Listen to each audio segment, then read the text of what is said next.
Hello, and welcome to the Moms Love Coaching Podcast, where we talk about self-care from the inside out for moms. I'm your host, Carrie McFarland, along with Angie Turgeon-Ledoux.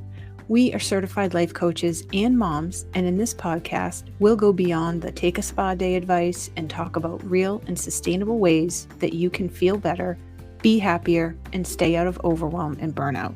You spend your life taking care of everyone else.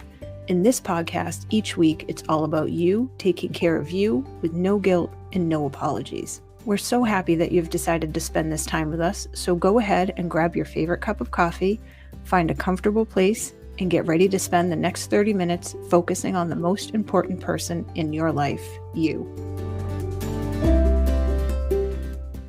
All right, welcome everybody to Moms Love Coaching, where we practice self-care from the inside out. And I have Angie here, and if people are hearing, I also have construction happening in my house. So you may hear a few bangs and a few, I don't know what sounds you're going to hear, but you might hear something. Angie's bumps. Hearing it. A few bumps happening. So kind of goes with our topic today. I like it. Yeah, that's true. So before all of that, I feel like we haven't caught up. I'm feeling like, people might want to hear about what's going on in our life. Angie has a lot of snow happening in her life right now. Yeah. So it was the big snow. Like, I think we got more snow in this storm than we've gotten all year altogether. I'm pretty sure it's well Her over. pictures are crazy. We should post your pictures. Yeah. I should post the pictures so people can see. I'll put a link in the show notes, and so after you can see the wall of snow that Angie has at her house. Yeah, and that's just from the snowblower going right through the yard. So like it just cut a swath, and it's over the dog's head, and she's she's about a 55-pound dog. Medium sized, yeah. I'm like, boy, you could have a basset hound that's 55 pounds. I did once. Taller. But I did a comparison this morning on my porch. I stood there and tried to take a picture from the level of where the snow was, and it's like above my knees. That's crazy for the end of March.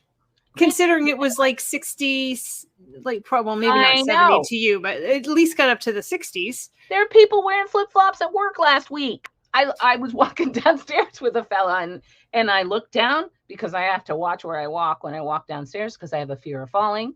And I looked down, and I'm like, he's wearing sandals. I'm like, crazy. It's embracing. I can't imagine living anywhere else except New England, but I will say that when it gets to the end of spring and it throws a snowstorm like that at us, it really makes you question where you live. Unless you're a skier or a snowmobiler. So they are going to be able to experience a few days of bliss before this all melts. They will like it. But the rest of us are just like, what the heck? I mean, I shouldn't say that. I can't complain. We just got rain yesterday, and it was just super, super, super cold. Plus the rain didn't help. So we didn't get an accumulation of snow, but it was just gross and rainy and freezing. And like I said, it's been 60, 70 degrees. So it's a shock to the system. Well, the birds, we've been feeding the birds. We stopped feeding the birds because as it warms up, bears come out of hibernation, and you're advised not to feed the birds anymore because the bears will come. And we did have a bear come last year, and he kind of bent. We had one of those like lamb's hook would hold our bird feeder. And he kind of bent that over or he or she, I don't know. Well, the bear was like, I want that bird feed, because they're lazy suckers. If there is food around, if there's food in your garbage, that's what they want. They're like overgrown raccoons. That's right. Oh yeah, for sure. So we let our feed go away, and we didn't buy another bag. And boy, were we feeling sad yesterday as we were watching. There's several birds out there going after the suet, which they don't normally. We have several cakes of suet, but they don't normally eat the suet. They'd rather have the seeds, but they were eating the suet. We had blue jays in our yard. Like, as soon as I brought the dog in, it's like all the blue jays in the neighborhood descended in our yard. It was the weirdest thing. They were like attacking each other, attacking the robins, diving into the trees. diving into the grass and eating whatever they could find. And they would just kept flying around and making you know how loud blue jays are.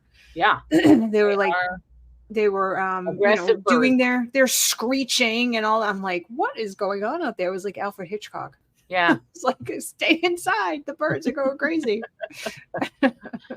So today, what we are talking about is self-care, when practicing self-care when you are in a shame spiral.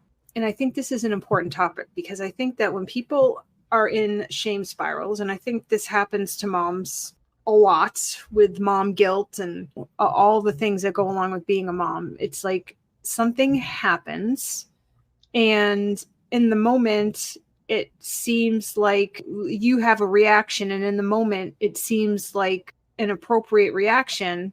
And then later on, you feel like it wasn't an appropriate reaction. And then, maybe there's some people telling you it wasn't an appropriate reaction, right? So you start feeling the shame, but maybe you're not recognizing it as shame. Maybe you're just, you're just beating yourself up. You're just having negative self-talk. You're catastrophizing things. And I wanted to talk about this today because this happened to me yesterday, happened to me last night. So I'll go a little even further back. I'll go in the Wayback Machine to when I started coaching. We like the Wayback Machine. The Wayback Machine.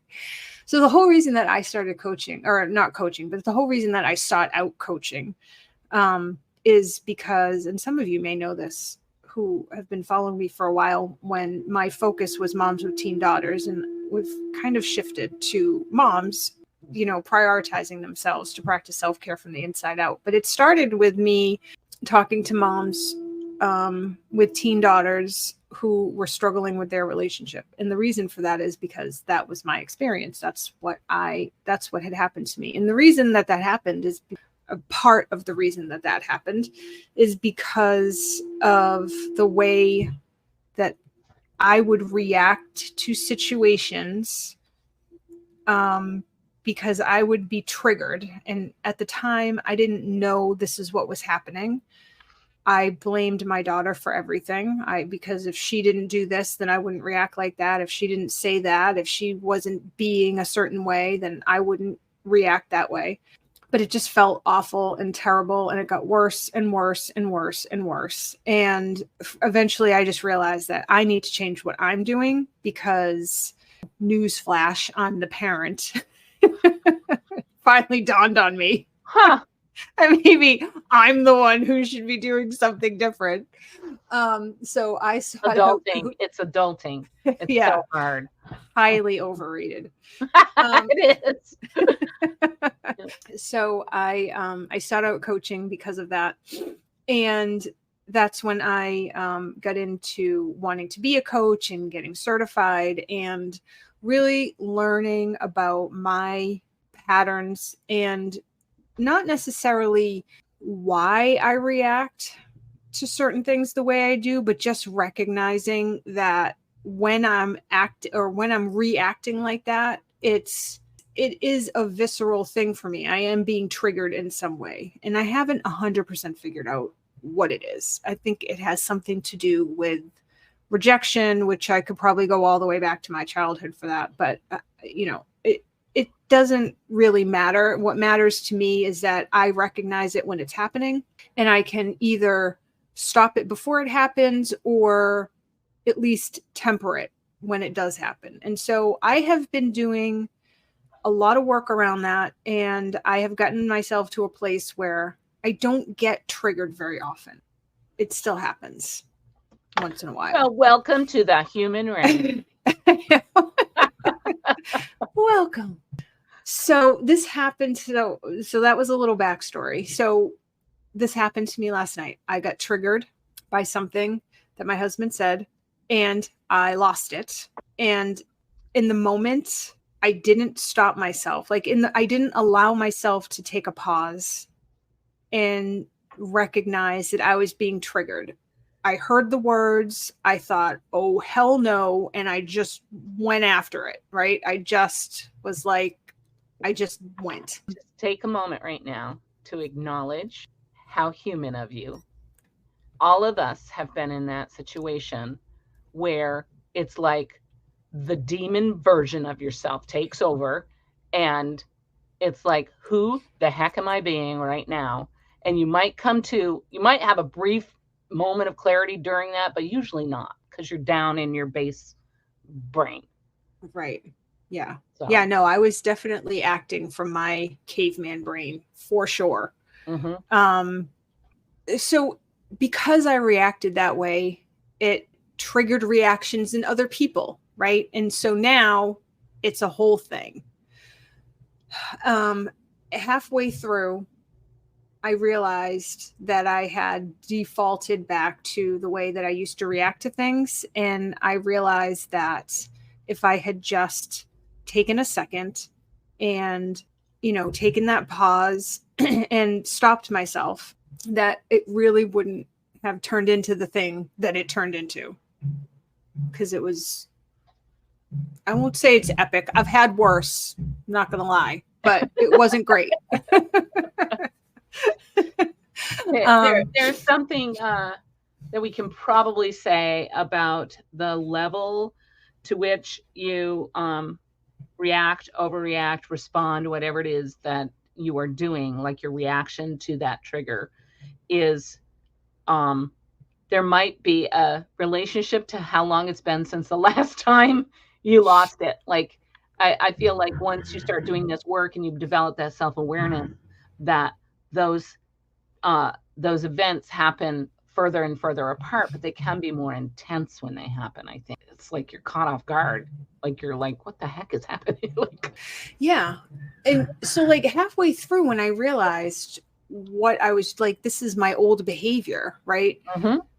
It's like, that's when I started feeling, I started feeling shame, but I didn't label it as shame yet. I started feeling the shame, but what I recognized was the catastrophic thinking that I was having, and the heaviness that I felt like in my chest, and the nausea that I felt, right? Those are the things that I recognized. And I started thinking like, this is what I used to do. Now the kids are going to think that, I'm going to go back to that, and they're not going to want to talk to me. And, and my husband's going to think I'm crazy, and he's not going to want to be around me. And, we're going to get divorced, and the kids are going to like grow up and leave the house and not want anything to do with me. And I'm going to be alone by myself, like in some, I don't know, some bucket somewhere. I mean, you laugh about it now, but I mean, it feels pretty awful. Yeah, I know. I'm laughing about it. In the moment, it's like you just think these things are real. Like all these thoughts that you're having, they're just real to you. Like, this is what's going to happen. And then, my daughter came down and said something, and I'm thinking like, and it wasn't anything about anything, right? But in my mind, I'm like, she's acting a little off. She doesn't want to talk to me. She doesn't want to be near me. She wants to just get away from me. And, like this is what I used to do, right? This is what I used to do. I used to go into these catastrophic thinking shame spirals for days and weeks at a time. Like, I mean, it was really bad. So Sounds at least, horrible. So at least I was able to experience it, recognize it, and turn it around in less than 24 hours. So that is a huge accomplishment for me. Yay! Yes. But so first I just want to talk about, because I have some steps that I did to get out of it, and I want to talk about that. But the first thing that I want to talk about is just recognizing what's happening.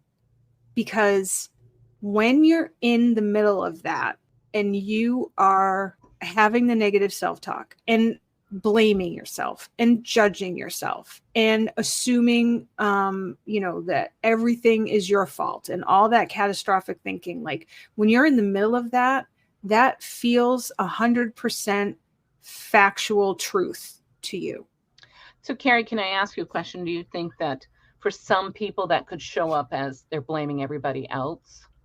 And really, it's a Yeah. way to deflect, like you hear yourself blaming everybody else, the situation, it's because of everything else. Like you can feel that is Well, because of that internal reflection piece isn't quite there for you yet, but that could be another sign that this yeah. is happening for you. Yes, 100%.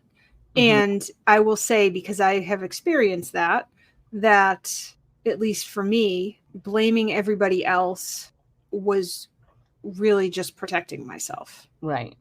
from Right. feeling it for myself, Right. because that was too painful. But yes, if you're blaming other people, if you're blaming yourself, like all of that is a sign that you are either in or getting to or have been in a shame spiral. Mhm. And when those things feel real to you, either it's all your fault or it's all everybody else's fault or everything is falling apart, or right, it's really extreme all or nothing thinking. When you are in the middle of that, it feels so true and real to you.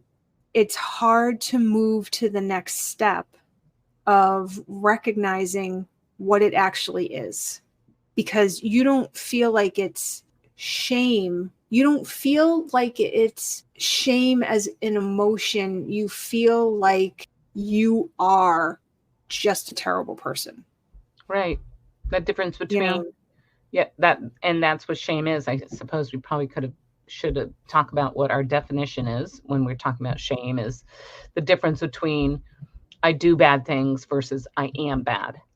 Right. Like Exactly. are bad because you responded this way. You said those words. You did that thing. You must be a bad person. Mm-hmm. And you Yeah. Or believe it. you ruined You believe everything. it. Yeah. And you believe it. You totally, 100% you believe it. yeah, you totally believe it. And so that's what starts that shame spiral. And it's like, once you're in that, it's really hard to pull yourself out, but you can pull yourself out. And the first step is awareness of what is happening. Just having that shift from that I am a bad person or I am terrible, right? Having that shift to I just did something that wasn't so great in the moment. And recognizing that, yes, maybe people had reactions to you because of it, and you maybe even regret that, which is fine, but that still doesn't make you a terrible person. It just makes you did something that you realize was probably not the best way to handle it, but that doesn't mean that you are worthless or terrible or awful. That's right. So I feel like that is that's the first step. That's the hardest step Right. to do. And I would say the longer it takes you to get to that awareness, I mean, you're going to continue to feel bad. Like we were talking before the show started, we were talking about how, like, you might be, you just feeling bad. You don't want to do all those things that you normally do. You might, me, I would eat over it. I would be looking for every, box of crackers, pint of ice cream, every sweet carb that I could get my hands on, chips, etc. So if you find that, I mean, that's numbing, really, right? If you find that you're doing, like, you feel like you're compelled to do something that's not serving you, that can also help you, like, is another, maybe a sign that you have to examine what's happened to me that I'm not feeling right about, like, within myself. Yeah, and just sitting with yourself, like really trying to figure it out. Again, that's the hardest step, because especially, I mean, really with any negative emotion, but especially with shame, like you just want to get away from that. Unfortunately, I think the way that most people try to get away from it is like what you said, right? You go for the food, or, like you go for your phone. I'm not going to lie, that's what I did last night. Because honestly, I was just worn out and exhausted and tired from everything that had happened. And I just couldn't really think straight anymore. Like I just was emotionally drained. And so I didn't want to think about stuff. I didn't want to do anything productive. I just wanted to sit there.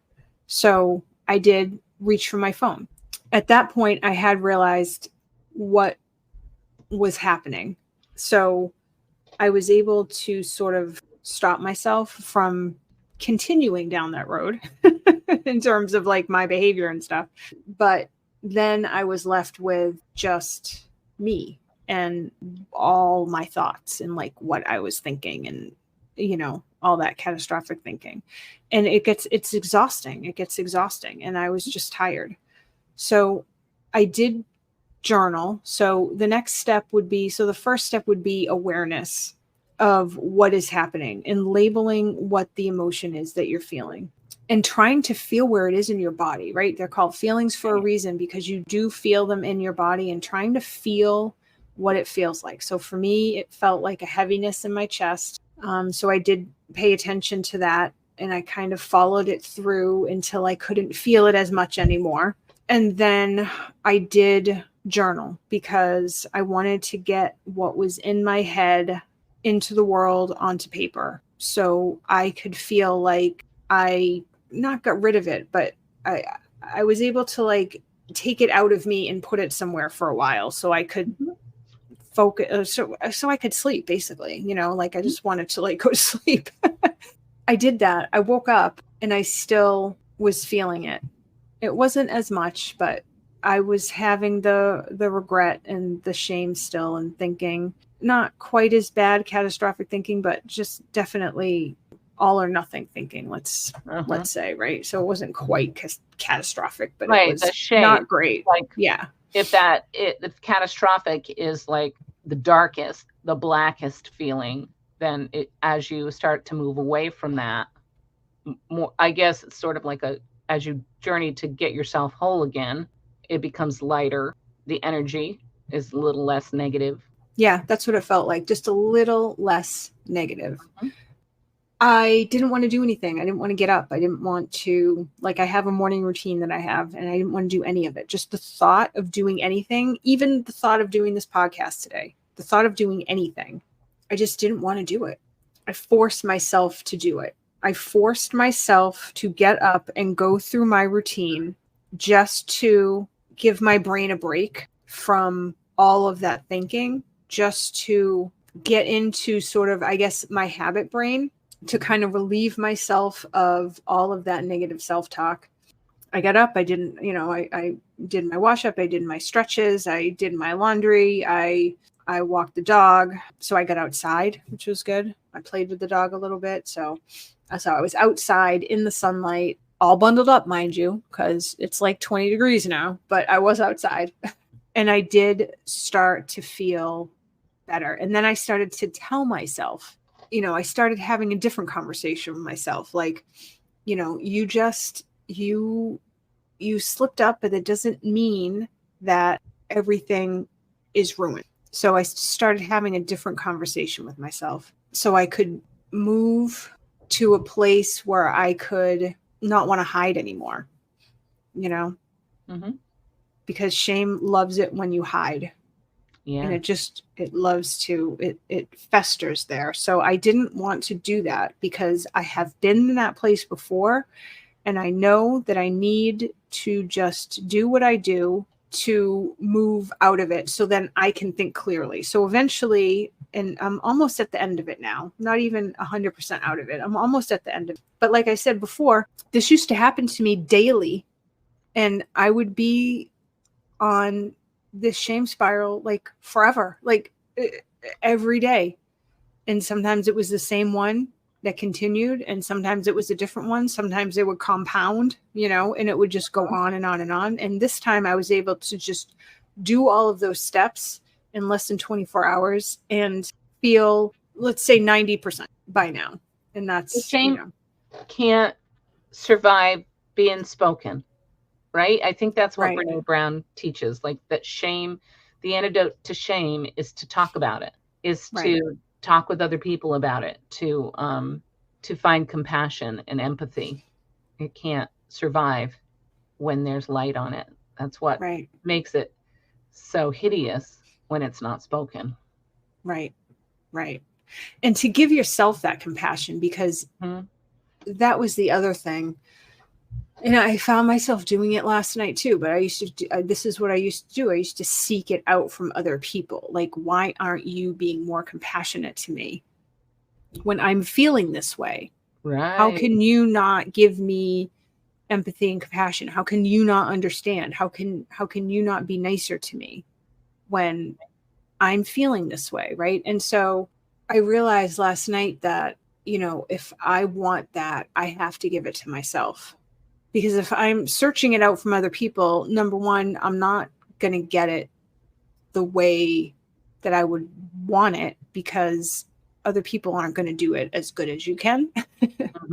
Also, it's like you need to practice doing it yourself so you don't have to rely on other people for it. It is like extreme self-care. Yeah. To be able to put the words in a journal. You could speak to a voice memo. You could speak to a video of yourself, whatever, and leave them there so that you can sleep. The ultimate self-care, right? That is self-love. So you wake up in the morning, you still can feel that it's there. You still feel that heaviness. You go through your routine, despite the fact that everything in you is saying, you don't deserve to do this. Like, you're a terrible, terrible person. And then you find a few hours have passed, you've done your routine, and then it's sort of like a lightness that you're experiencing. Like, you can feel less heavy, incrementally less heavy. Right. I'll be curious to see how you feel a few hours from this recording of having a meeting, because and you don't even have to go into the specifics of what it was. You're talking about how you felt about yourself and your actions. That in and of itself, I think, is healing. And it is a healing, right? It is a healing that is, why we talk about self-care for moms, is being able to do that for yourself. Right. If you're waiting for somebody else to do it for you, it ain't going to happen. I mean, it's super lucky. Yeah, I was going to say somebody might do it, and that's great. Right. It's just that you don't want to rely on that. That's right. Right. You don't want to rely on other people. Right. Yeah. And then and there's nothing wrong with saying, oh my gosh, will you talk me off the ledge here? Like calling a friend, phone a friend, and saying, I need to talk about this. Because talking about it, if you're finding that you're perseverating on it, talking about it can also make you can alleviate that. So I guess to recap the steps, it would be first, awareness of what's happening. Second would be to name the feeling that you're having. In my case, it was shame. And then third, to do the things that normally make you feel better, even if you don't want to, because that is your habit brain will take over, and it'll be easy. Like, once you get going, it'll be easier. And also it will help squash the shame, because the shame is what is keeping you from wanting to do that in the first place, because it makes you want to hide. It makes you feel unworthy. So by doing the things that you normally do to make yourself feel better, you're basically telling the shame to get out of your face. I'm doing this anyway. Eventually, like, you'll start internalizing that. Like, when I feel like this is what I need to do. It's an exercise, basically. It's sort of like, if you, in self-care preventatively, right, to sort of not eliminate, but to what's the word I'm looking for? Eliminate, not eliminate, to illuminate. No. Bring light to reduce. That's what I'm thinking.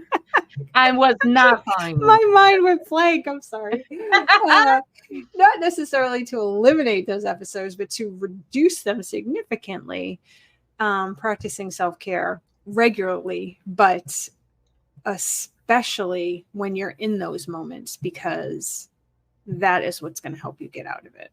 And that building that skill to do that, even when you feel like you're not worthy to do it, is that practice that we keep talking about as of prioritizing yourself so you can practice self-care from the inside out, because you are the most important person in your life.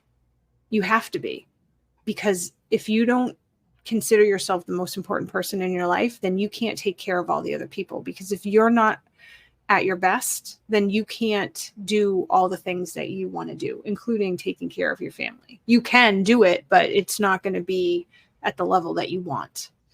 And you're going to feel depleted and terrible. And there's no need of that. There is no need of that. So, anything else, Angie? Did I miss anything?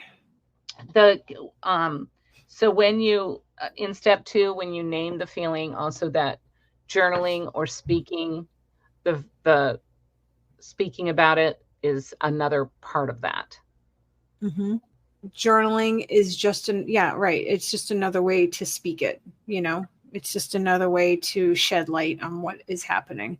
So journal as many times as you want. I mean, I was able to, I journaled last night, and I'll probably journal again later today, but I was able to do that and get it out so I could feel better enough to go to sleep, so I could get my self-care that way. Mm-hmm.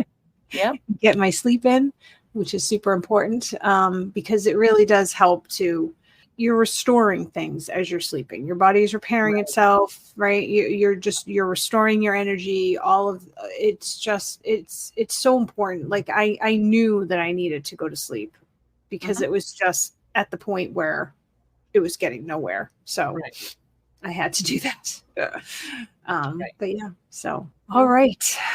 That's what we got. Until next time, everybody, practice self-care from the inside out and make yourself the priority. See you next week. See you next time.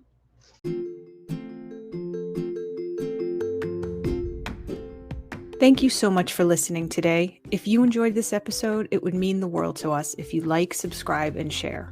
And don't forget to leave us a 5-star review on iTunes or Spotify. This makes it easier for everyone to find us and helps us spread our message about self-care from the inside out. Have a wonderful week, and remember, making yourself the priority is the highest form of self-care.